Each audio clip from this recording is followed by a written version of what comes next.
Amén. Ok, vamos a iniciar, hermanos. Vamos a orar. Padre, gracias te damos, Señor amado, en esta hermosa noche por el privilegio que nos das de poder prepararnos. Queremos honrarte, Señor. Queremos dar la excelencia para ti. Queremos que tú nos ayudes conforme los dones y las capacidades que nos has dado a cada uno de nosotros.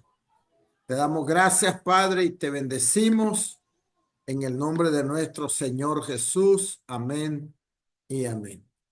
Ok, hermanos, no sé qué problema tengo. No pueden verme, pero van a poder ver la proyección que haga del material. Así que ahí está. Vamos a la clase número 2 de homilética y quiero hacer un breve repaso.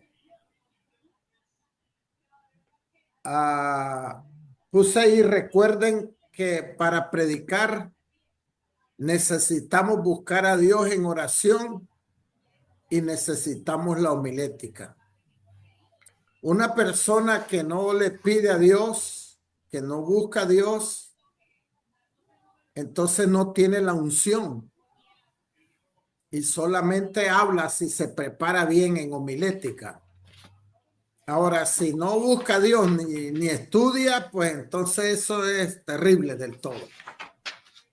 Se necesitan las dos cosas, ¿verdad? La búsqueda del Señor y también se necesita poder prepararse, ¿verdad? Eso es lo que hace la homilética, el poder prepararnos. Y eso es lo que debemos de recordar siempre. El estudio de la homilética no es solo para pastores.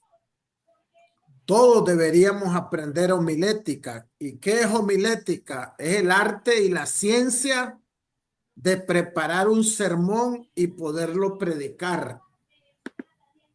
Hermanos, todo trabajo, toda profesión lleva una preparación, ¿verdad?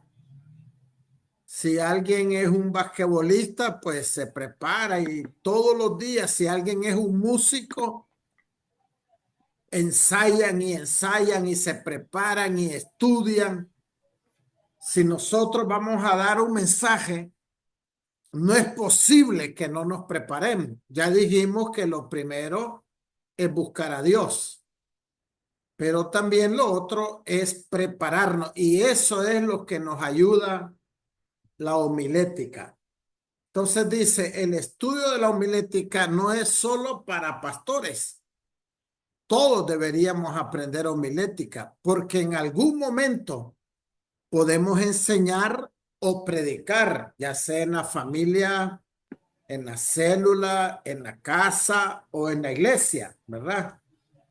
Que el pastor dé el privilegio de poder predicar la palabra. Características de un buen predicador. Aquí, pues, está la lista. Debe ser un verdadero cristiano, ¿verdad? Porque sería algo irónico que el predicador no es cristiano. Busca a Dios en oración, ya lo dijimos. Vive lo que predica. Es humilde. Siempre está aprendiendo. Hermano, para mí, todo cristiano deberíamos de estar aprendiendo siempre. Deberíamos de ser humildes para dejarnos enseñar, para aprender. Número 6, prepara con excelencia el sermón. Ahora miren, esta clase de la pasada y esta, digamos que es como teoría. Ya después vamos a empezar a preparar sermones. Yo les voy a enseñar y les voy a ayudar. La vez pasada les dije que no tengan vergüenza ¿verdad? Yo les quiero ayudar. Nadie se va a burlar de nosotros, nadie va a decir, pero qué feo que lo hace, ¿cómo es eso? Yo quiero enseñarles. Entonces, hay que preparar con excelencia el sermón. Ese es un buen predicador. No debe de ser pasivo. O sea, para un robot, la persona así no se mueve, no le pone pasión, no le pone entrega, amor. Es monótono. O sea, solo abre la boca y está todo ahí y de remate está regañando a la gente. Tampoco debe de armar show, ¿verdad? Como que fuera un concierto mundano donde hacen show. Eso no, pero la persona debe de ponerle pasión en realidad al mensaje. Número 8, debe de predicar con convicción y pasión, ya lo dijimos. Y número 9, debe decir la verdad conforme a la palabra de Dios. Nosotros en la homilética podemos en realidad hablar alguna anécdota que no es de la Biblia, un testimonio nuestro, pero siempre tenemos que predicar la verdad de la palabra del Señor. Y ese testimonio que vamos a dar tiene que ser la verdad. Nosotros no tenemos que ayudarle a Dios, o sea, bueno, voy a mentir con este testimonio que voy a dar, pero lo que quiero es que la gente sea tocada. No, a Dios no se le ayuda de esa manera. El Señor quiere que nosotros hablemos la palabra, en realidad, que lo hagamos con integridad, la verdad. Ok, también estuvimos diciendo que la homilética integra exégesis bíblica. ¿Qué significa eso? Que el que predica debe de saber profundizar en la palabra, debe de saber la palabra del Señor. Por ejemplo, miren, después lo vamos a ver, ¿verdad? En las clases, pero yo he visto personas que usan el pasaje de la Biblia que habla de los huesos secos y eso se está refiriendo al pueblo de Israel, de que iban a ser desintegrados y un día Dios los iba a volver. Pero yo he oído predicadores que dicen, ahí está hablando de los matrimonios. No, ahí no está hablando de los matrimonios. Entonces la homilética nos ayuda a integrar la exégesis bíblica. Hay que aprender la palabra, hay que saber la verdad de la palabra. También teología sistemática. ¿Y qué es teología sistemática? Digamos que son como las doctrinas bíblicas. También la homilética, la persona que predica debe de saber la doctrina bíblica para poder predicar. También debe de saber la historia de la iglesia, que se llama la historia eclesiástica. No es posible que el predicador no sepa de historia.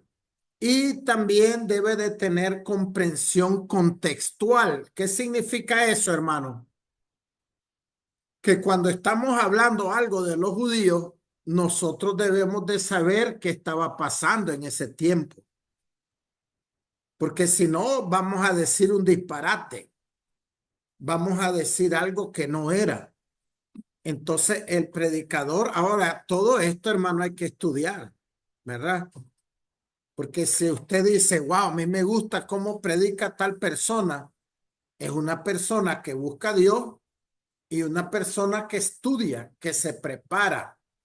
Entonces, la homilética integra exégesis bíblica, teología sistemática, historia de la iglesia y comprensión contextual. Eso significa saber lo que estaba pasando en aquel tiempo. ¿Qué pasaba en el tiempo de Isaías? ¿Qué pasaba cuando Jesús estaba ahí? ¿Quiénes eran en realidad los fariseos? ¿Cómo eran los fariseos? Porque uno puede decir una cosa que no es, y por eso es importante que el que predica sepa la comprensión contextual. Ahorita estamos dando un repaso de lo que vimos la vez pasada. Fundamentos y propósito. Esencia cristocéntrica. Como recuerda Charles Spurgeon, Charles Spurgeon fue conocido como el príncipe de los predicadores. Es uno de los mejores predicadores que se ha oído, hermano, en la historia. Y él dijo esto: un sermón sin Cristo es como un mundo sin sol y como un cielo sin estrella.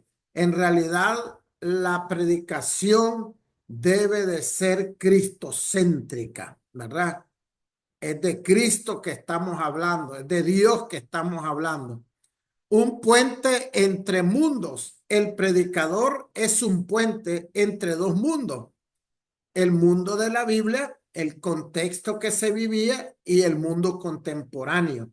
Entonces, por eso le llaman un puente. El predicador debe de saber de aquellos tiempos y trasladar el mensaje al tiempo que estamos viviendo. Estructura y entrega, dice. La eficacia homilética también depende de factores como la estructura del sermón. Eso es parte de lo que les voy a enseñar en la homilética. El uso apropiado de ilustraciones y la entrega persuasiva. O sea, uno está convencido que está predicando la verdad de la palabra.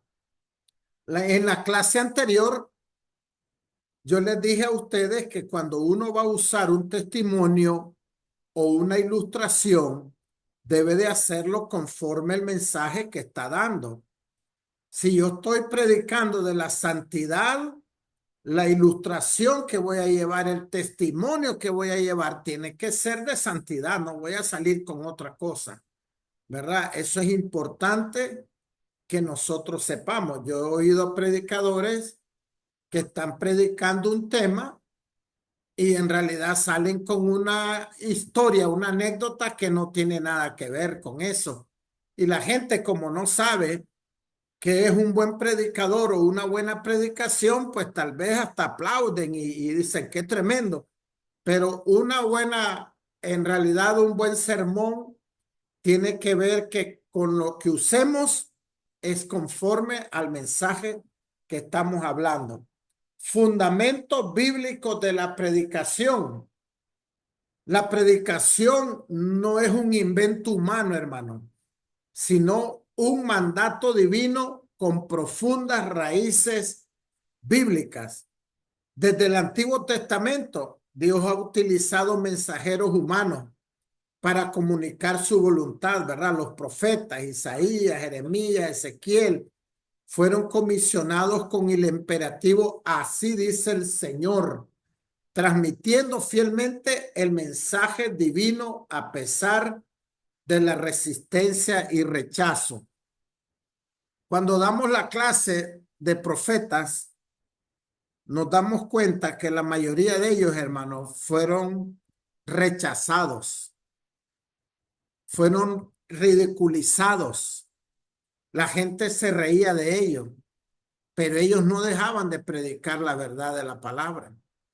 Por ejemplo, cuando el rey David tomó a la mujer que no debía tomar y mandó a matar al marido, el profeta Natán se presentó ante él.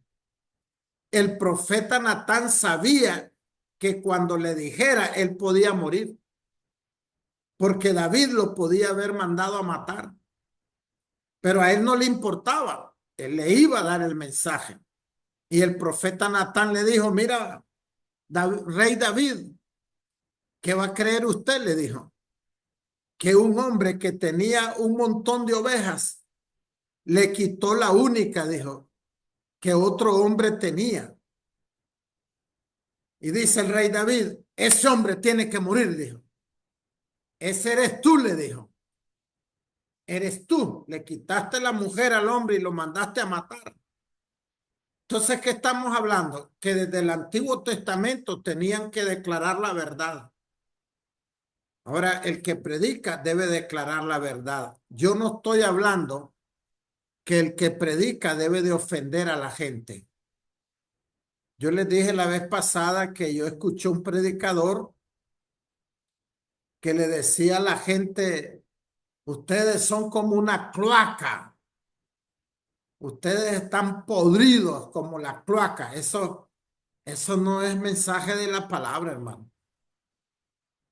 El Espíritu Santo, Dios lo puede usar a usted para que en realidad usted predique la palabra y es el Espíritu Santo que va a tocar a la gente y que les va a hablar fuerte. Pero nosotros no tenemos que ofender a nadie. Nosotros predicamos la palabra del Señor. Mandato neotestamentario.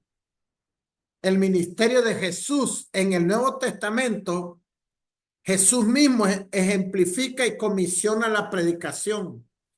O sea, hermanos, la predicación es un mandato que dio el Señor. Y el método homilético de Jesús dice que el método que él usaba normalmente eran las parábolas. A él le encantaba, él predicó cerca de 50 parábolas. Casualmente este domingo pasado prediqué de la parábola del mayordomo infiel, ¿verdad? Y el Señor Jesucristo era el método que le encantaba de predicar. Había un hombre que ya murió, Joachim Jeremías, y decía, las parábolas de Jesús no eran meras ilustraciones, sino armas de controversia y vehículos de revelación que exigían una respuesta existencial. Así es que el mensaje debe de traer un cambio en la vida de las personas. Ahora vamos, ese era un pequeño repaso. Claro, la vez pasada vimos más que eso, pero yo quería traer recordatorio un poquito de lo que vimos en la clase pasada. Recuerden, hermanos, que la clase anterior y esta es algo teórico, ¿verdad?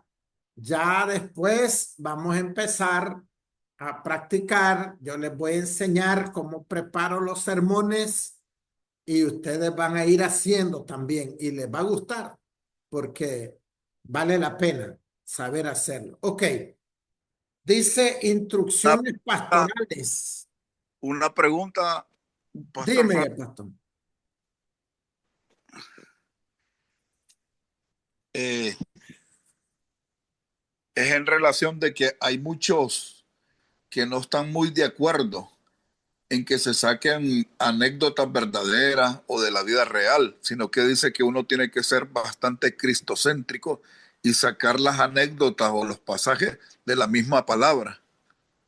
Sí, No yo sé. creo que esos son criterios, pero la mayoría de los estudiosos en realidad están de acuerdo de que se puede sacar anécdotas de la vida real o de la vida de otros. ¿Cómo no? ¿Cómo no se va a poder hacer, verdad? Por ejemplo, eh, hablando de Martín Lutero, que Dios lo usó en la Reforma, no tiene que ver con la Biblia directamente, pero uno puede usar una ilustración.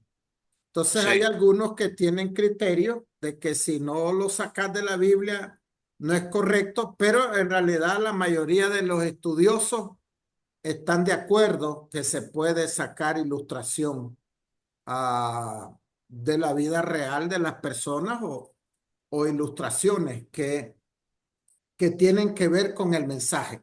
Ahora, esos son criterios. Si alguien dice, no, yo solo lo voy a sacar de la Biblia, eso es él, ¿verdad? Pero la mayoría de los estudiosos están de acuerdo que no hay problema en poder sacar una historia, porque, por ejemplo, yo puedo dar mi testimonio, hasta mi prédica puede ser mi testimonio. Fíjense que yo, para que tengan una idea, hermano, yo pastoreaba en Honduras y yo fui a una actividad a Guatemala. Entonces yo llego a la casa de un pastor en un lugar que se llama Huehuetenango, allá largo de la capital. Y entonces cuando llegamos, yo estaba un poquito cansado y el pastor me dijo, hermano, fíjate que hay una célula, me dijo, que a mí me gustaría que tú llevaras el mensaje de la palabra. Está bien, le dije, voy a orar y voy a meterme al cuarto y voy a buscar para ver lo que Dios quiere. Y yo estaba preparando un mensaje cuando yo siento de Dios que me dice, yo quiero que hables del testimonio de tu vida. Ah, bueno, Señor, dije yo, nunca había predicado del testimonio de lo que Dios había hecho. Y así es que posiblemente usé un texto, pero empecé a hablar y el dueño de la casa se convirtió y me dijo el pastor, hermano, dice, estoy sorprendido.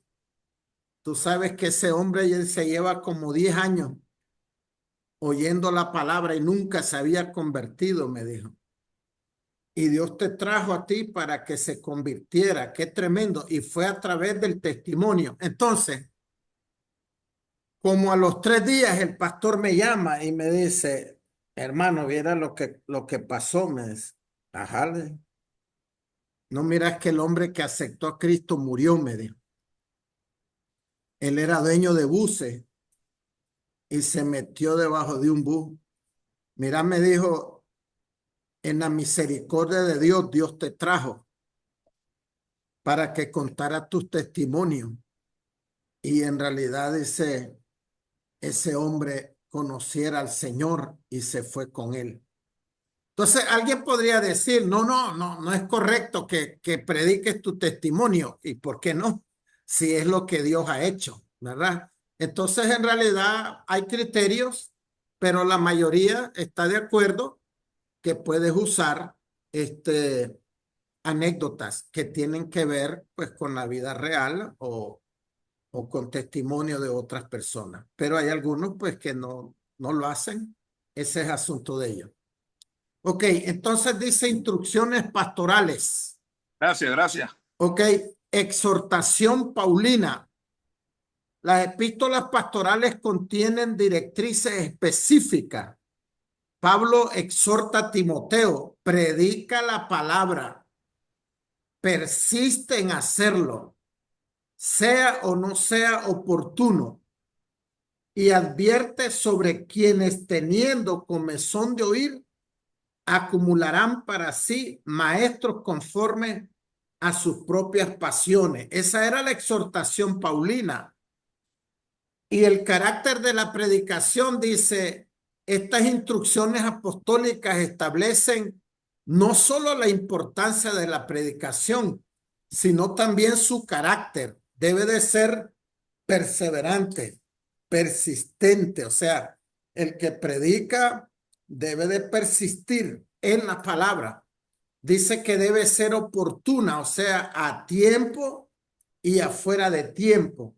Debe de ser integral, redarguye, reprende, exhorta.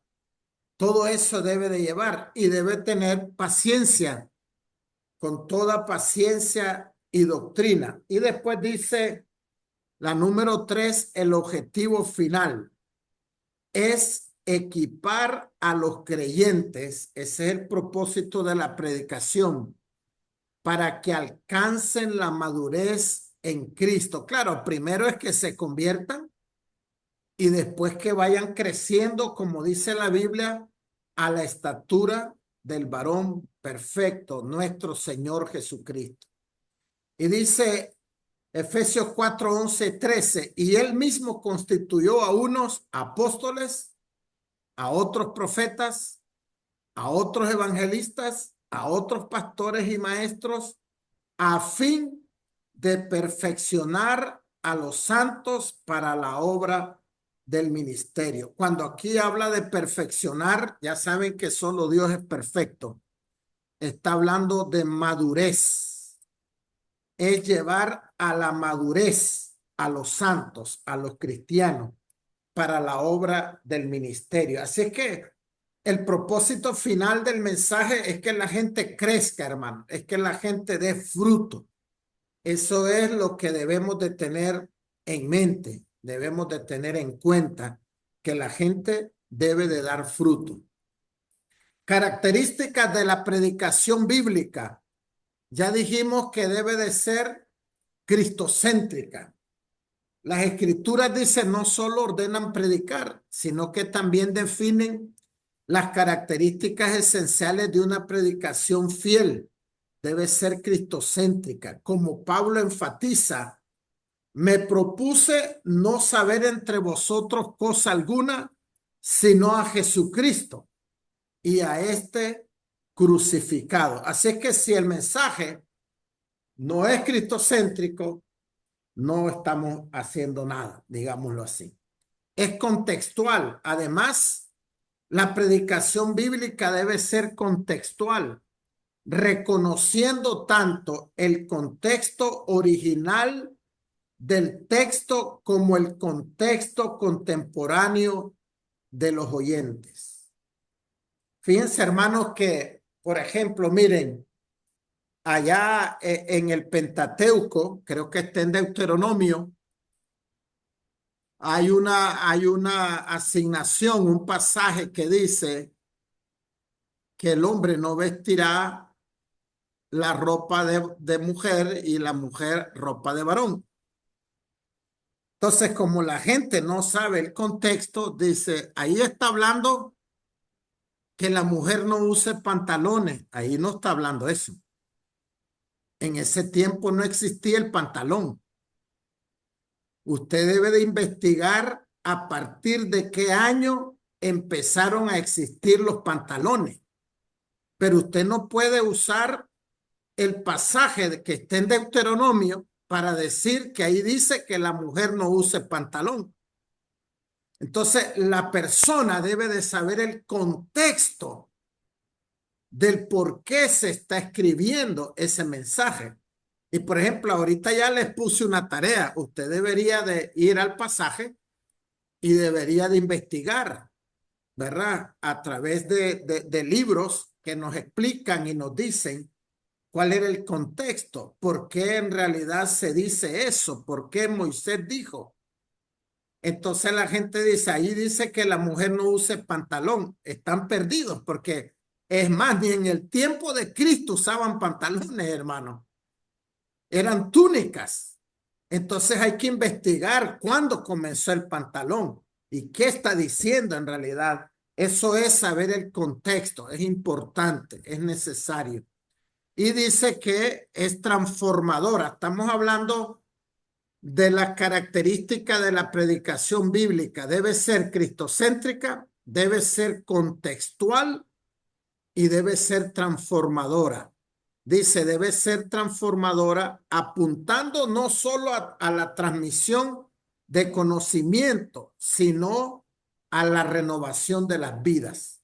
Esos son 3 puntos importantes: cristocéntrica, contextual y transformadora. Es triste escuchar a un predicador que saca el pasaje del contexto.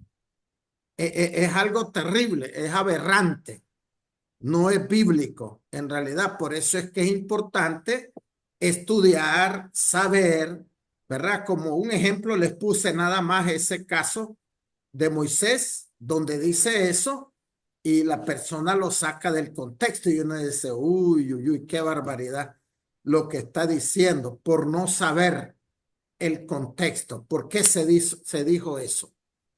Dimensión neumatológica. Eso quiere decir que debemos de tomar en cuenta, como dice la Biblia, la unción del Espíritu Santo. La Biblia presenta la predicación como un acto que ocurre bajo la unción del Espíritu Santo. Cuando Pedro proclama en Pentecostés, lo hace lleno del Espíritu Santo. Así es que estamos viendo también la operación, la ayuda del Espíritu Santo, como dice Hechos 2:4, que Pedro reconoce que él estaba lleno del Espíritu Santo. Es un acto, dice, singular. Estamos hablando de la obra del Espíritu Santo. Dice, como señala Arturo Azurdía, la predicación bíblica es un acto singular que combina la exposición fiel de las Escrituras con la manifestación poderosa del Espíritu de Dios. todo predicador debe reconocer que en última instancia es el Espíritu quien convence de pecado, de justicia y de juicio. Si en realidad no entendemos que es a través de la unción del Espíritu, de la ayuda, entonces estamos predicando nuestras ideas. Propósito escatológico. Los fundamentos bíblicos de la predicación también abarcan su propósito escatológico. La predicación anticipa y anuncia el reino venidero de Dios, situándose en la tensión entre el ya y el todavía no de la salvación. Entonces también la predicación tiene que ver con los eventos futuros, ¿verdad? Que se llama escatología. La importancia de la predicación en la iglesia. La predicación constituye uno de los pilares fundamentales en la vida y misión de la iglesia cristiana. Desde la era apostólica hasta nuestros días, el púlpito ha sido el eje central de las actividades eclesiásticas. No es la alabanza, no es la Santa Cena. Por ejemplo, yo he conocido iglesias, hermanos, aquí puse 1 hora. A veces están 1 hora y media o 2 horas de alabanza y 10 o 15 minutos de prédica. Eso no es posible, hermano. Si la palabra de Dios en realidad es la que lleva una formación, es la que lleva la doctrina, es la que va a hacer que a través del Espíritu Santo la gente sea cambiada. Ahora, si alguien dice, bueno, 1 hora de alabanza y 1 de prédica o algo así, pues está bien. Pero hoy en día muchas iglesias le quieren dar solo la importancia a la alabanza y no está malo, pero no se puede menospreciar la palabra, hermano. Desde los tiempos, desde el Antiguo Testamento, en la iglesia primitiva, en realidad había palabra, ¿verdad? Inclusive, fíjense una cosa, uno puede pensar, cuando Cristo predicaba los mensajes, las parábolas, ni siquiera habla que había alabanza. A lo mejor había, pero ni siquiera lo menciona. Y no es que la alabanza está mal, porque glorificamos a Dios. Pero lo que estoy diciendo es que hoy en día hay iglesias que le dan 2 horas a la alabanza y le dan 10 minutos al sermón. Y eso pues no puede ser así, ¿verdad? Muchas iglesias angloamericanas hacen eso. Cantan 40 minutos y el pastor predica 10 minutos. Y la gente está apurada porque quieren ir a los restaurantes a comer. La palabra debe de dársele la importancia. Fíjense, miren, hermanos, vamos a ver los tipos de sermones. Hay unos sermones que son ocasionales. ¿Qué es ocasionales? Bueno, en un funeral, en una boda. La mayoría de las iglesias angloamericanas no predican nada en una boda, hermano. Y yo digo, nosotros debemos aprovechar todo tipo de reunión, hermano. Por eso es que debemos de buscar a Dios y debemos de aprender la ciencia de la predicación. ¿Cómo hago para predicar mejor? Hay técnicas y ya les dije anteriormente, ¿cómo hace un carpintero? ¿Cómo hace un futbolista? ¿Cómo hace un doctor? ¿Cómo hace un basquetbolista? Tiene que practicar, tiene que prepararse, tiene que aprender, tiene que hacerlo mejor. Entonces nosotros también vamos a tener un funeral. Preparémonos bien. Démosle lo mejor al Señor. No, pues si es que es un muerto y mejor ni prediquemos. ¿Cómo no? Porque es un momento especial que los corazones de la gente están preparados para recibir la palabra. Una boda, ¿cómo no? Ahora, hay que ser sabios, hermano. Normalmente una boda, el tiempo se extiende. Entonces tal vez ahí sí se puede predicar 20 minutos, pero un buen sermón, bien preparado. Pero las iglesias anglo, la mayoría de ellos cuando hay una boda, no aprovechan a dar un mensaje. Y es importante, ¿verdad? Porque es importante la predicación en la iglesia. Formación doctrinal. Acuérdense que estamos hablando de la predicación. La predicación trae formación doctrinal, trae un fundamento sólido. La predicación sistemática proporciona a la congregación un fundamento sólido en las verdades bíblicas, protegiéndola contra herejías que son falsedades y malentendidos teológicos. Entonces la predicación es importante porque hace que la gente vaya creciendo sanamente en la sana doctrina, digamos así. Número 2, también la predicación trae alfabetización bíblica. Como afirma Carson, la alfabetización bíblica en la iglesia actual está en franco retroceso y solo la exposición sistemática de las escrituras puede contrarrestar esta tendencia. ¿Qué es lo que está hablando aquí, hermano? Que ahora hay mucha gente, muchas iglesias que no saben Biblia. Van a una reunión como un club social. Entonces dice que la predicación es como la alfabetización, es enseñarle a la gente, es que la gente aprenda, es que la gente se prepare, es que nadie lo engañe fácilmente. Por eso es que es importante la predicación. Y también dice que es protección doctrinal. Una congregación bien instruida a través de la predicación fiel desarrolla anticuerpos espirituales contra las falsas enseñanzas que proliferan en el contexto contemporáneo. Así es que la predicación es importantísima, hermano, ¿verdad? Porque le da una protección doctrinal a la iglesia. Nutrición espiritual es un alimento necesario. A través de la exposición bíblica, los creyentes reciben el alimento necesario para su crecimiento. Por eso es que, miren, en realidad la persona que es ignorante dice, ¿y para qué voy a buscar yo homilética? Si yo solo necesito orar y el Espíritu Santo me va a dar. En realidad le quiero recordar algo, hermano. El Espíritu Santo no usa haraganes. El Espíritu Santo usa a los que oran y a los que estudian. Entonces es necesario para que podamos dar buenos mensajes, mensajes cristocéntricos, mensajes que la gente crece, mensajes que la gente quiere escuchar. Dice, oh, este mensaje habló a mi vida.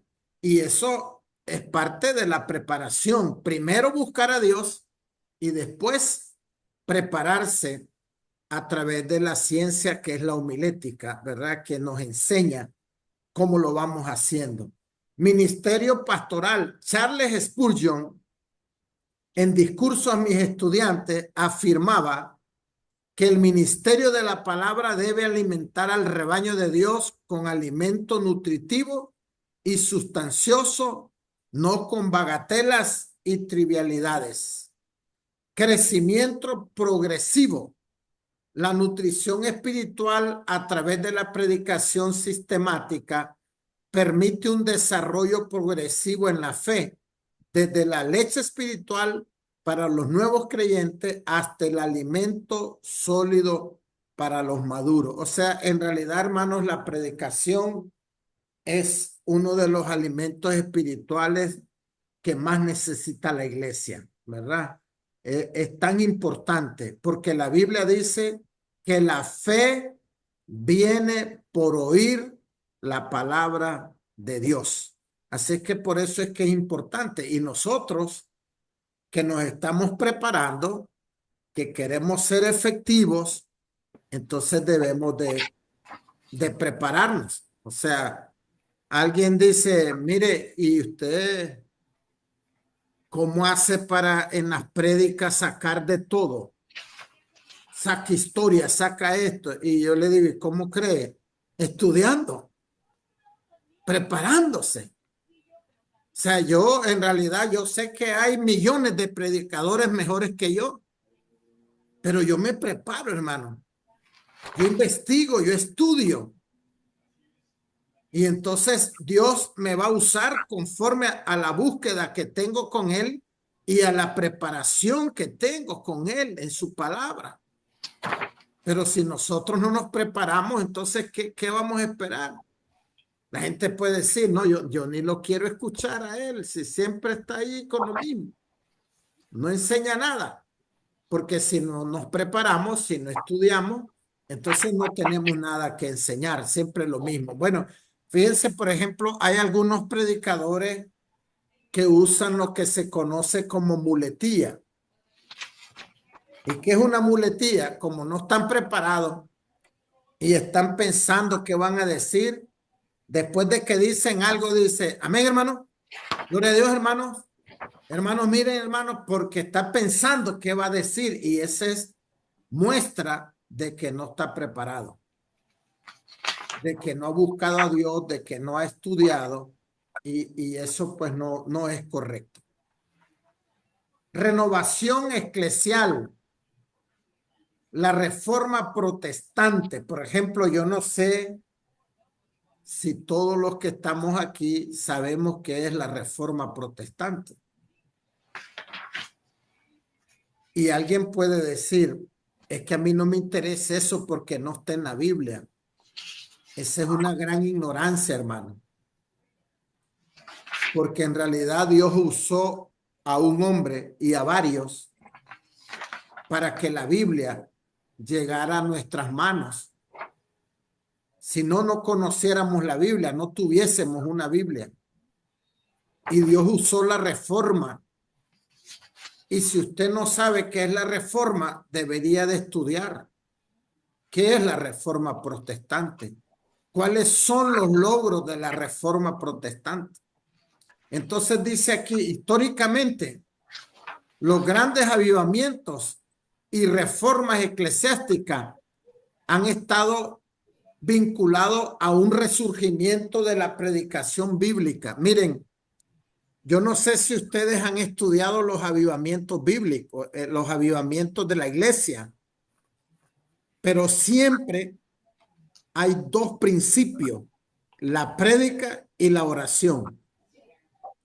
Si usted nunca lo ha hecho, debería de ir a Google un día de esto y ponga avivamientos de la iglesia.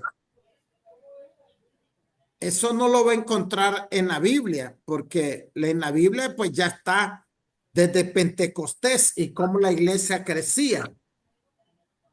Pero la iglesia tiene una historia, hermano, desde aquel tiempo hasta hoy. Y los dos principios que hay para que haya un avivamiento es la oración y la prédica, que sea bíblica.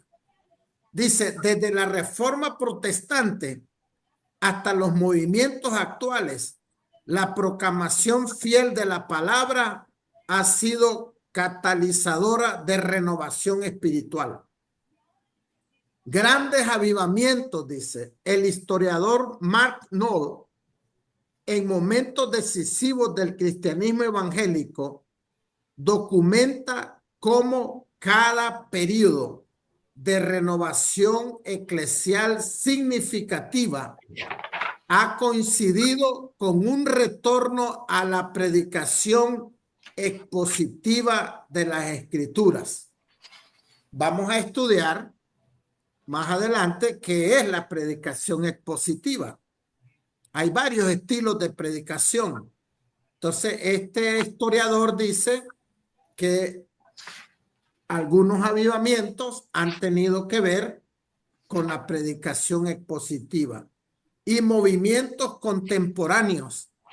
Esto confirma la afirmación paulina de que la predicación, aunque locura para los que se pierden, es poder de Dios para los que se salvan.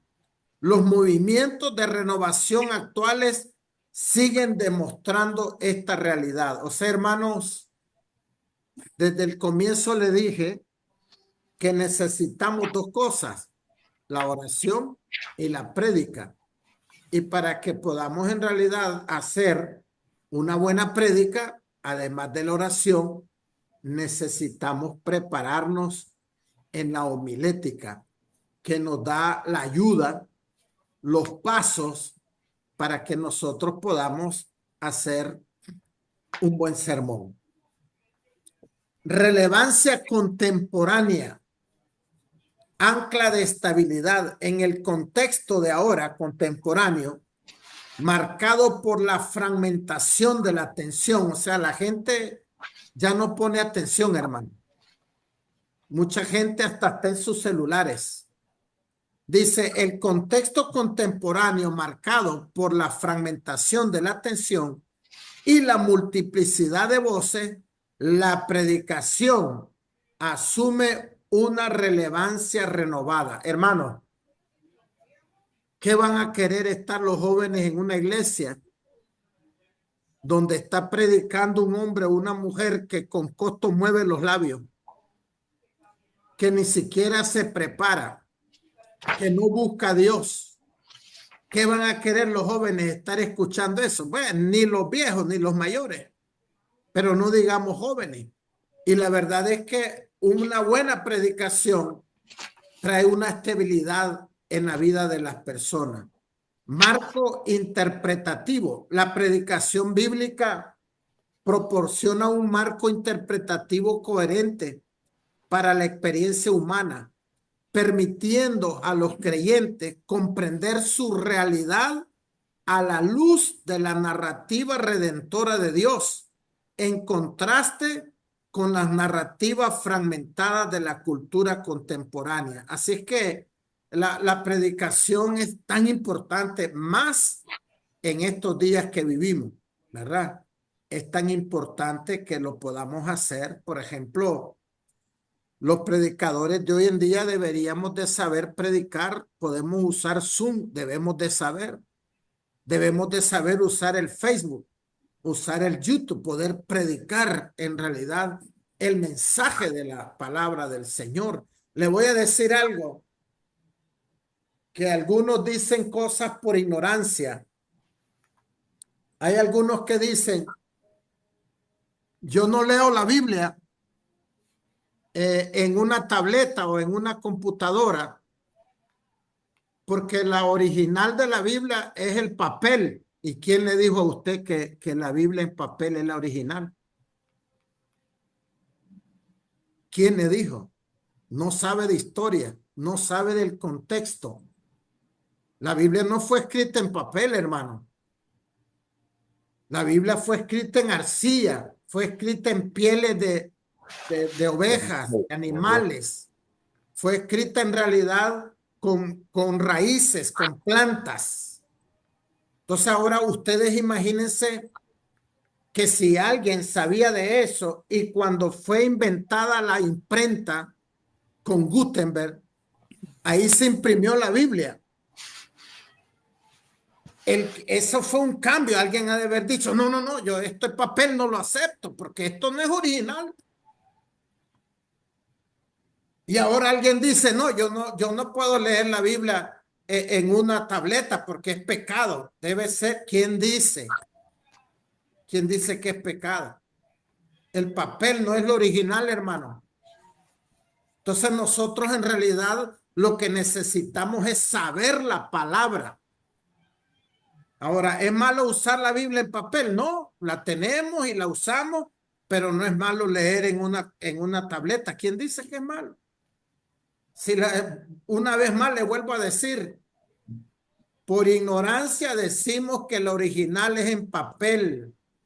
Usted debe de saber que lo original no es en papel. En realidad es en pieles de animales, es en arcilla. Y Dios, imagínense, hermanos, no había la imprenta. y Dios permitió la imprenta. Entonces la palabra se escribió en la imprenta. Y no es pecado que se haya inscrito en la imprenta. Y ahora sí podemos tenerla también en unas tabletas. No es pecado. Porque es la palabra. Y lo importante es la palabra, en realidad, que podamos tener. Dice instrumento indispensable. Ya después vamos a hablar, hermano. Yo les voy a dar tiempo ya cuando termine esta parte por si usted quiere opinar. Si usted me demuestra que la original es la del papel, entonces está bien, ¿verdad? Y lo vamos a hablar después. Dice Haddon Robinson en la predicación bíblica concluye que el púlpito sigue siendo no un vestigio cultural, vestigio quiere decir una huella del pasado, sino un instrumento indispensable para la misión presente y futura de la iglesia en un mundo que busca sentido y dirección. ¿Qué nos está diciendo Robinson? Que la palabra, la prédica nunca pasa de moda. Siempre es necesario, ayer y hoy, que estamos viviendo y hasta que Cristo venga por nosotros, la iglesia. El llamado del predicador. La predicación auténtica va más allá de técnicas comunicativas o dominio exegético. Surge de un llamado divino específico. O sea, lo primero siempre es Dios, hermano. Si Dios no nos capacita, si Dios no nos ayuda, si Dios no nos llama, no importa cuán preparados estemos. No se trata de una simple inclinación personal o entusiasmo pasajero, sino de una convicción profunda de haber sido comisionado por Dios para proclamar su palabra. Así es que Dios pone en el corazón, Dios va poniendo en nuestra vida, en la vida de nuestros pastores o líderes, que nosotros debemos de irnos preparando, que vamos a predicar la palabra. Y en realidad no solo necesitamos predicar la palabra en un púlpito, hermano. Nosotros lo podemos hacer en la calle. Pero qué bonito sería que nos preparemos, en realidad, cada vez más para hacerlo de una mejor manera. Dimensiones del llamado, convicción interna. Estamos hablando del llamado de predicar la palabra. Este llamado se manifiesta a través de diversas dimensiones que en conjunto confirman la voluntad divina. Primero, existe una convicción interna, o sea, la persona dice, bueno, sí, Dios en realidad me está llamando a que yo predique la palabra. Tal vez no a ser pastor, pero que compartas la palabra. Un testimonio del Espíritu Santo. También Dios toca tu corazón y tú lo sientes. Y dice que impulsa al individuo hacia la proclamación. Reconocimiento externo. Estamos hablando del llamado de predicar. Primero, Dios nos pone en el corazón y también hay un reconocimiento de afuera. Esta experiencia subjetiva debe complementarse con el reconocimiento externo de la comunidad de fe, cuyos líderes validan las aptitudes, dones y carácter del candidato. O sea, es Dios que lo hace a través de otras personas, de otros líderes.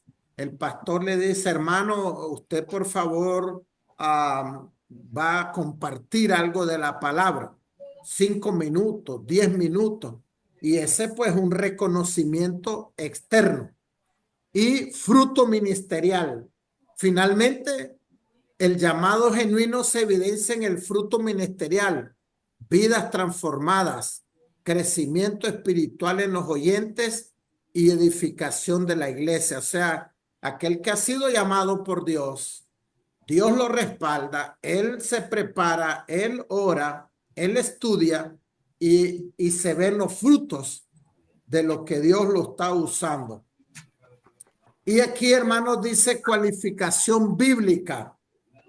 ¿verdad? Aquí no sé si lo logran ver, pero dice que debe ser irreprensible, debe ser de carácter íntegro, sin alguien que lo tache, ¿verdad? No, no, ese que está ahí es un sinvergüenza, es ladrón. Dice que debe ser marido de una sola mujer, o sea, debe ser un hombre de testimonio, ¿verdad? En su hogar, con su esposa. También dice que debe ser sobrio, debe tener templanza, ¿verdad? Debe de ser balanceado. También dice que apto para enseñar, que tiene que tener capacidad, hermano. Yo no puedo ser apto para enseñar si yo no me preparo, si yo no estudio. Yo no puedo decir, hermano, bueno, yo voy a dar una clase porque yo soy el más inteligente que hay, aunque yo ni leo la Biblia, ni me preparo, ni hago nada, yo voy a... No, no. La persona debe ser apto para enseñar. Y también dice que debe de tener buen testimonio. Entonces dice, el candidato debe cumplir los requisitos de carácter e integridad establecido en 1 Timoteo 3 del 1 al 7 y Tito 1, 5 al 9, como enfatiza John MacArthur en Pasión por el Púlpito. El carácter del predicador es tan importante como el mensaje. La predicación requiere una vida que modele la palabra proclamada. Y aquí habla, con esto vamos a terminar hoy y después vamos a hablar de una preparación adecuada. Debemos de tener una formación teológica. El llamado divino impulsa hacia la formación rigurosa. Robinson en la predicación bíblica sostiene que la inspiración sin preparación lleva a la improvisación. El predicador debe prepararse teológica, bíblica y comunicacionalmente. O sea, en realidad, hermanos, debemos de estar preparados. Debemos de estudiar más. Debemos de investigar la palabra para que no digamos cosas que no son. También debe tener, dice, un desarrollo exegético, la capacidad para interpretar correctamente las escrituras requiere estudio sistemático de los idiomas originales, de la hermenéutica. Esa va a ser la clase que vamos a continuar después. ¿Qué es la hermenéutica? Que es la ciencia de interpretación bíblica. Hay reglas de cómo interpretar correctamente la Biblia, hermano.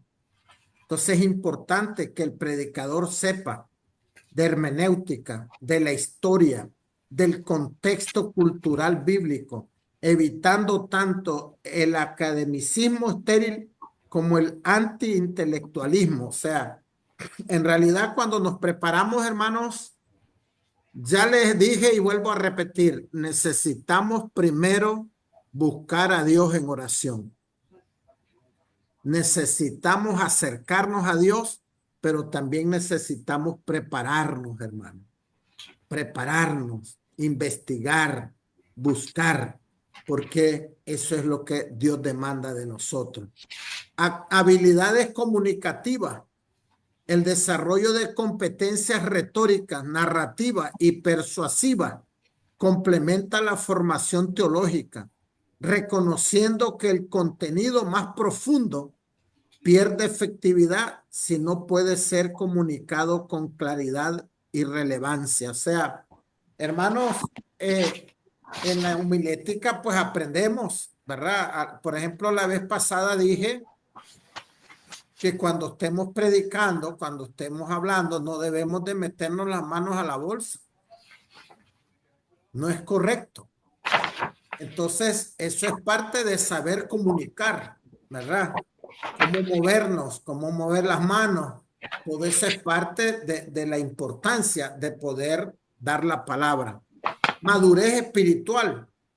La preparación técnica debe acompañarse de un crecimiento espiritual continuo, cultivando disciplinas como la oración, meditación bíblica, rendición de cuentas y práctica de las virtudes cristianas. O sea que aquí habla que la preparación adecuada tiene que ser, hermano, una formación teológica, un desarrollo exegético, que aprendamos de la historia, del contexto, de la hermenéutica, y también habilidades de comunicación. Debemos de aprender, debemos de saber cómo vamos a comunicar el mensaje, y la madurez espiritual, ¿verdad? Eso es importante para la preparación adecuada de el sermón, ¿ok? Voy ahora a quitar esto, hermanos, y voy a pedir que usted ponga su cámara.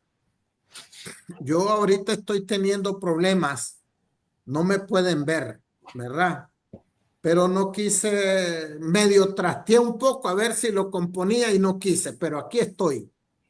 Entonces, conforme a lo que hemos visto hoy, si alguien quiere agregar algo más, si alguien tiene alguna pregunta, si alguien quiere participar y decir, bueno, pastor, a mí me llamó la atención esto que vimos hoy. Así es que no se quede callado, hermano. Pregunte, participe, que aquí estamos para aprender. Entonces usted me levanta su manito allí y usted puede abrir el micrófono. ¿Hay alguien o no están? ¿No están por ahí? Amén. Pastor. Diga, ¿quién? ¿Hermano Manuel? Sí, No. pastor. ¿Quién es el hermano Luis? Sí. Ok, Mire, pues. me llamó bastante la atención cuando habló sobre los pantalones, sobre las vestiduras. Ok. Bueno, mire, yo soy bien abierto en ese tema y me gusta aprender bastante, pero fíjese que he escuchado bastante, ¿verdad? De eso, de que muchas iglesias, por decir así, no permiten a las damas que suban al púlpito con pantalones, tienen que usar faldas. Sí. Eh, entonces, tengo entendido, ¿verdad? No al 100%, ¿verdad? Porque no lo he buscado, pero he escuchado, ¿verdad? Que dicen de que los pantalones, cuando los inventaron, lo inventaron los pantalones para las mujeres. Ese fue el primer pantalón que se hizo, un pantalón de mujer, no de hombre. Y mire qué contrariedad, ¿verdad? Que fue el primer invento en pantalones, el hacer un pantalón para mujer. Sí. Y también tengo entendido que los primeros así eran como unos cobertores, como pantalones, como una pijama que usaban las mujeres debajo del vestido. Como, ¿cómo le puedo decir? Sí, como una pijama pegada de hombre, así como un pantaloncillo pegado Sí. de hombre. Bueno, no sé en qué tiempo sería, ¿verdad? Pero mucho tiempo atrás usaban así las mujeres el pantaloncillo así. Y ahora, pues, no sé, lo prohíben muchas iglesias, pues que no puede subir una dama a predicar o a dar un anuncio con un pantalón. Sí. Yo pienso de que sí se puede, que no veo por qué no se pueda, sí. O sea que porque no ande un pantalón o una falda no lo hace ni más santo ni más diablo, digo yo, porque no es la vestidura que el Señor anda buscando, ¿verdad? Pero no sé si hay algún... ah, otro pensamiento diferente, ¿verdad? Sí. O esté equivocado, pero sí me gustaría saber si estoy errado o no, pero pienso yo de que sí es válido, no le veo nada de malo en verdad pero, ¿verdad? Respeto, ¿verdad? Cada congregación, cada forma, cada método que implementan las partes de las iglesias, pero no sé si será, ¿cómo le puedo decir? No ético o fuera del contexto usar un pantalón o no usar un pantalón una dama. Sí, la verdad, hermano, es que hay diferentes criterios y usted acaba de decir algo importante. Yo respeto, dijo. Ujú. Porque, por ejemplo, miren, Dios me ha permitido predicar por muchos estados a mí, ¿verdad? Y entonces fíjense que yo he visto jóvenes, mujeres que andan con una falda larga. Hablo de la jovencita, pero la andan bien pegada, hermano. Entonces la falda es larga, pero andan repintadas. Pero como es falda larga, no hay problema.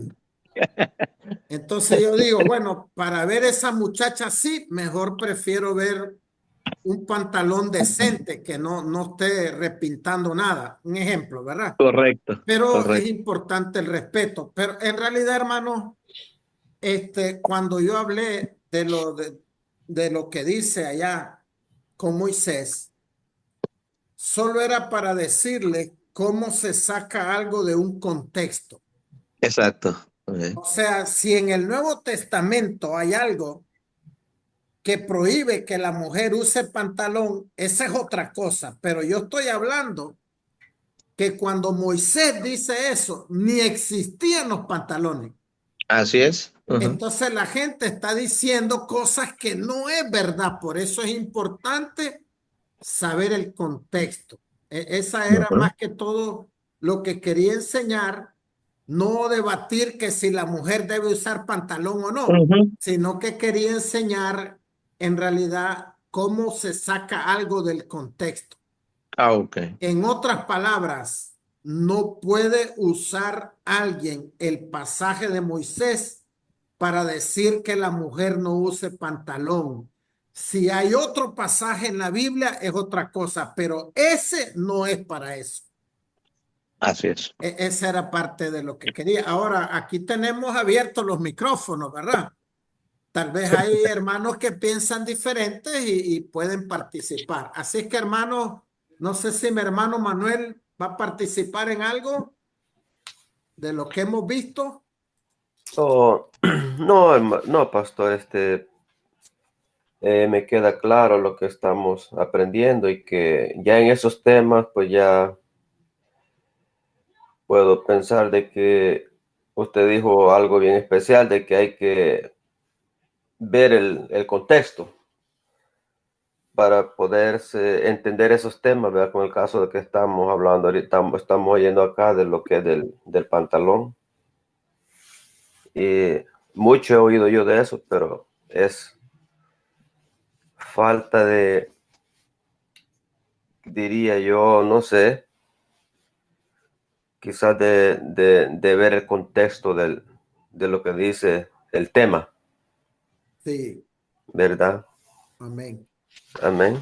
Hermano, yo creo que uno debe de entender que como predicador es responsable delante de Dios Amén. y debemos de tener cuidado y debemos de ser serios.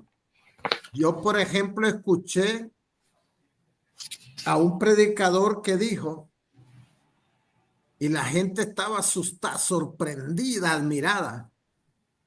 Ustedes saben, dice, que cuando aquel jovencito, dice, llevaba los panes y los peces, ustedes saben, dice, ¿por qué? Esto no se lo va a decir ningún pastor, dice.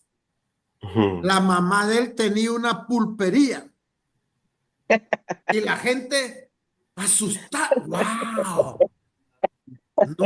Nunca Dios había revelado eso. Se lo reveló a este pastor. Esa es una herejía, hermano. Ahora mire el contexto. Cuando hallamos desde el Antiguo Testamento, como el caso de David, cuando era un joven que fue a ver al gigantón aquel, dice que su papá lo comisionó que fuera a ver a sus hermanos y le llevara comida. Ya. Entonces, desde el Antiguo Testamento, ahora, yo como predicador serio, si hablo de ese niño, digo, posiblemente, hermano, este niño llevaba comida a algún familiar, a algún hermano, Oh, pero ni siquiera lo aseguro, porque la Biblia no dice para dónde iba el niño. Pero como la gente ignora lo que es la prédica, dice, wow, nunca habíamos oído esa revelación. La mamá de ese niño tenía una pulpería. ¿Qué qué clase de tremendo, ignorancia es esa más grande? qué Y la gente tremendo. pues está asustada de oír, wow, qué revelación Dios le dio a ese pastor. Wow. Eso está fuera de todo principio bíblico, hermano. Así Entonces es. nosotros debemos de ser serios cuando no sabemos bien algo, ¿verdad? Los estudiosos bien serios, hablando de eso, te pueden decir, desde el Antiguo Testamento vemos que los padres mandaban a los hijos a dejar comida.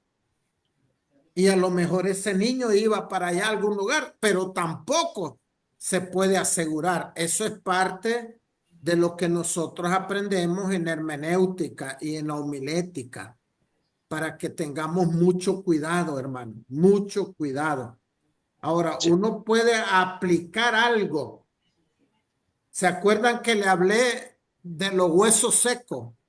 Sí, Entonces yo puedo decir, hermano, esta enseñanza de los huesos secos se está refiriendo a Israel. Pero hoy en día hay familias, hay matrimonios que están como esos huesos secos. Pero yo no puedo decir, allí Dios estaba hablando a los matrimonios. No, porque no estaba hablando a los matrimonios. Entonces debemos de tener mucho cuidado, porque los después ejemplos. la iglesia anda repitiendo cosas que la Biblia no dice. Y hay que Sí. tener mucho cuidado. ¿Alguien más quiere participar, hermanos? ¿Alguna pregunta o participación? Mi hermana Jenny, mi hermano Walter, alguien por ahí. Hermano Danilo, Pastor Danilo. A mí me llama la atención un poco sobre la pregunta. Una es el alimento, ¿verdad? Que yo tengo que alimentarme, ¿verdad? Que es, me parece que es bastante clave. Sí, Y hace tiempo leía algunos escritos, ¿verdad? Sobre las...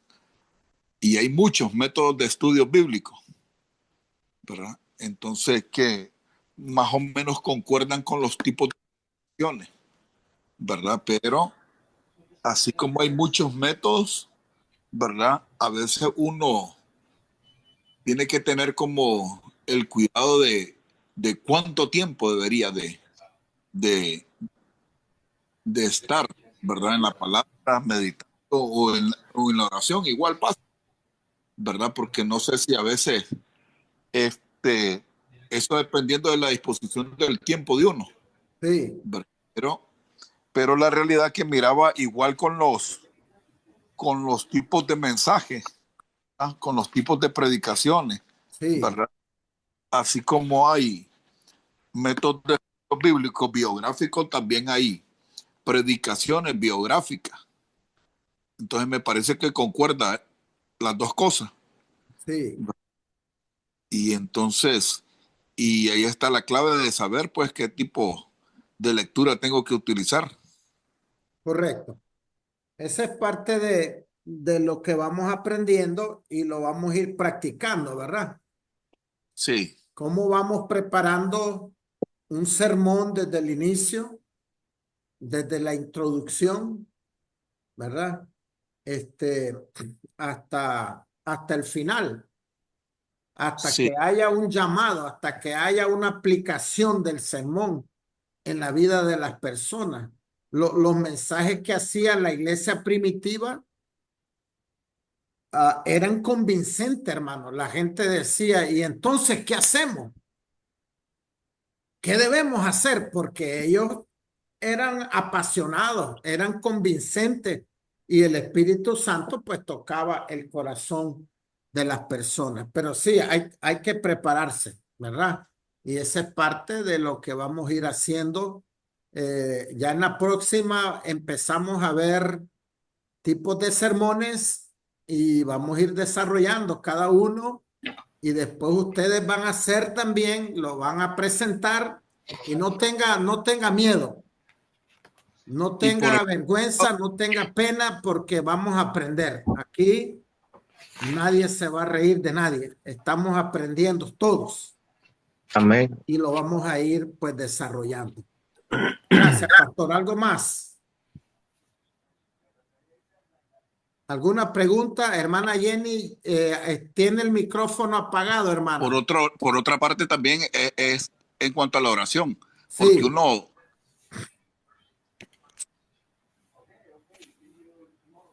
No, oh, se fue el sonido. Dime, Danilo.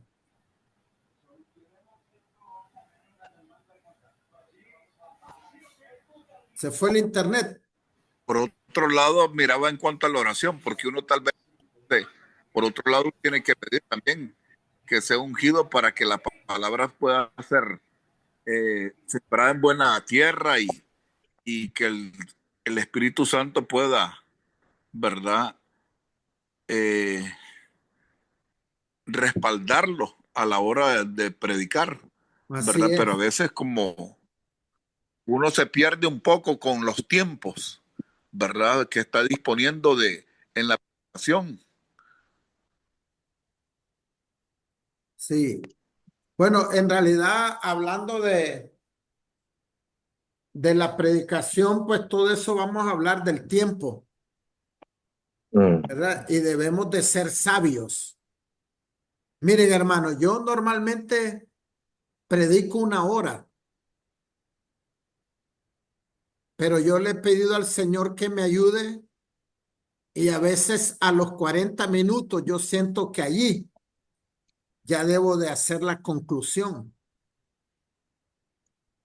Y normalmente estoy 1 hora y la gente le gusta y está recibiendo, pero también porque si estamos predicando 1 hora y la gente se está durmiendo, hay que saber aterrizar, ¿verdad? Entonces es importante. Mi hermana Jenny, hoy sí está Sí, lista. pastor, quería compartir algo que me llama la atención cuando usted dijo al principio, creo que ese es el fundamento. Cuando usted dijo, siento de que es muy importante cuando nosotros leemos la palabra de Dios, ver a qué se refiere para que no salgamos del contexto, porque hay muchas palabras de Dios que se parece, pero no se refiere a lo mismo. Correcto. Entonces, creo de que cuando usted dijo de no salir del contexto, es importante estudiar y prepararnos para saber y no equivocarnos y no desviarnos y hablar otra cosa fuera del contexto. Amén. Entonces, siento de que está muy buena la clase, la verdad que me gusta y pues eso quería compartir porque muchas veces en otro pasaje de la Biblia dice lo mismo, pero si uno lo lee desde el principio, se refiere a otra cosa. Entonces, tal vez uno humanamente nos equivocamos y queremos venir a unir a un solo contexto y como que no concuerda. Simplemente, ¿por qué? Porque está fuera del contexto. Correcto. Sí, muy bien. Amén. Muchas gracias, mi hermana. ¿Hay alguien más? Mi hermana Diana, mi hermano Walter, están calladitos.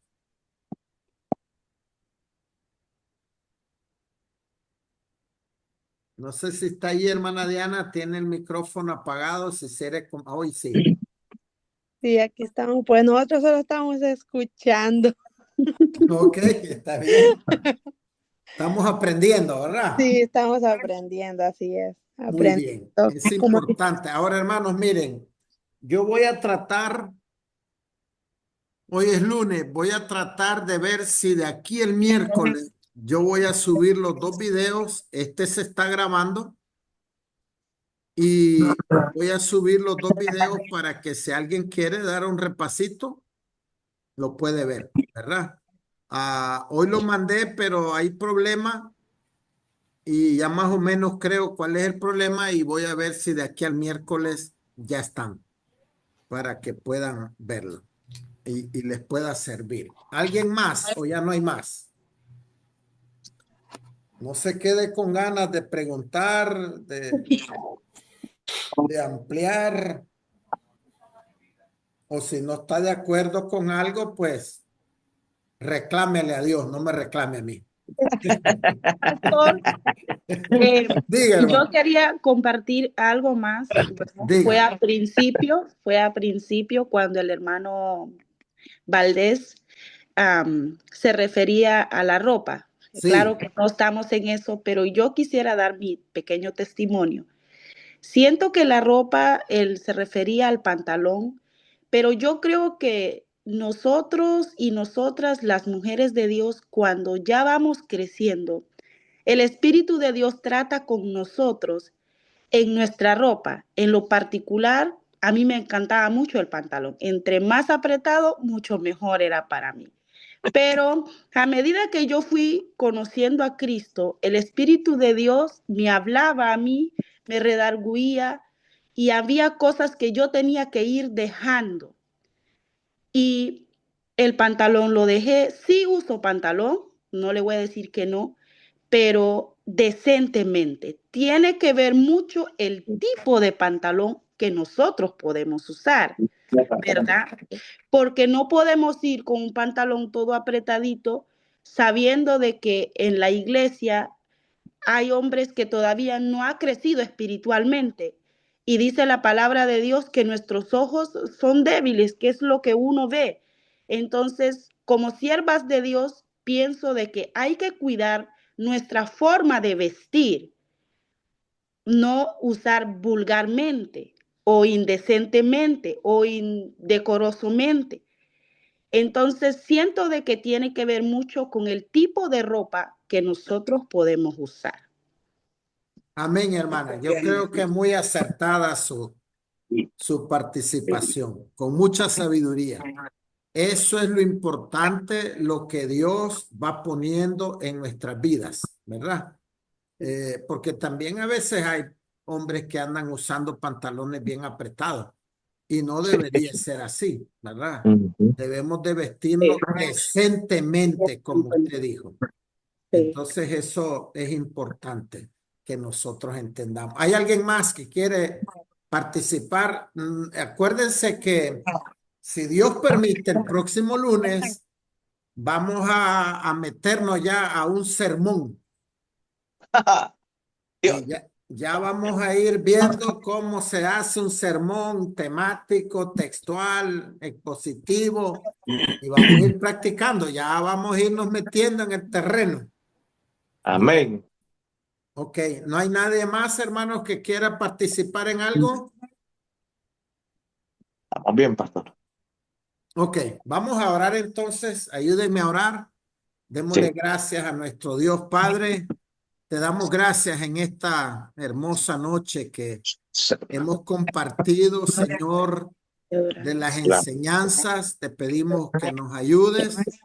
Perdónanos, Señor, y límpianos de todo pecado, de toda maldad.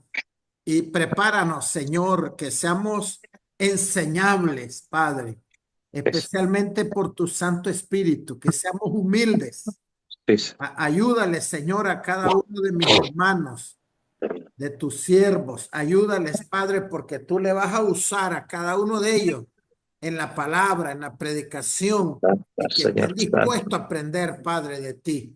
Te damos gracias, Dios amado, en esta noche, y todo lo pedimos en el nombre que es sobre todo nombre, el nombre de nuestro Señor Jesucristo.